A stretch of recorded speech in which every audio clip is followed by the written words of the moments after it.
Hi friends, good morning. ఈరోజు గోధుమ దోశలు ఎలా వేసుకోవాలో చెప్తా.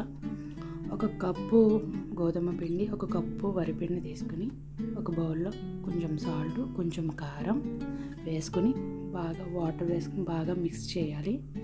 ఉండలు లేకుండా ఒకే రొటేషన్లో వాటర్ కొంచెం కొంచెం వేసుకుని కలుపుకోవాలి, ఒకేసారి వేయకుండా. అలా వేసుకుంటూ కలుపుతూ ఉండాలి. అప్పుడు దోశ బ్యాటర్ రెడీ అవుతుంది. నాకు బౌల్ సరిపోలేదని వేరే బౌల్లో మార్చి ఒకే రొటేషన్లో కలుపుతూ ఉన్నాను, అసలు ఉండలు లేకుండా ఎక్కడానే. అలా కలుపుతూ ఉండాలి ఒక 10 minutes దాకా.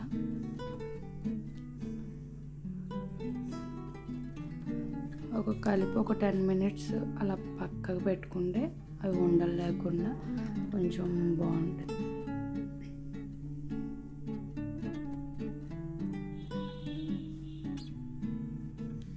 గ్యాస్ వెలిగించి ఒక పెనం పెట్టి మనం దోశ అది ఆయిల్ వేసి కొంచెం వేడెక్కేదాకా పెనం తవ్వ. అప్పుడు దోశ బ్యాటర్ మనం రెడీ చేసుకున్న బ్యాటర్ కొంచెం కొంచెం వేసుకుని అప్లై చేసుకుని దోశ వేసి మనం ఆనియన్స్ కట్ చేసుకోవాలి, పక్కన కట్ చేసుకుని రెడీగా ఉంచుకున్నాను. అవి కూడా కొంచెం తీసుకుని వేసుకున్నాను దోశ పైన.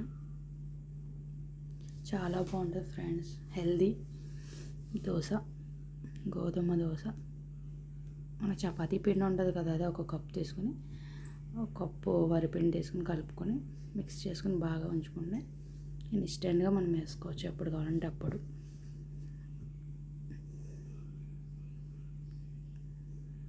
అవి అలా స్ప్రెడ్ చేసుకుని దోరగా కాలేక అవతల సైడ్ తిప్పడమే. అటువైపు కూడా పచ్చివాసన పోయే వరకు కాల్చుకొని గోల్డెన్ కలర్ వచ్చే వరకు ఉంచుకొని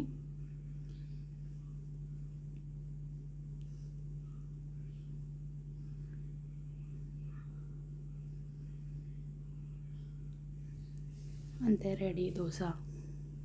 టేస్ట్ మాత్రం చాలా బాగుంటుంది ఫ్రెండ్స్, ఒకసారి ట్రై చేయండి. నచ్చితే లైక్ చేయండి, షేర్ చేయండి, కామెంట్ చేయండి, సబ్స్క్రైబ్ చేసుకోండి ఫ్రెండ్. మీ సపోర్ట్ ఎప్పుడూ నాకు ఉండాలి. Bye guys.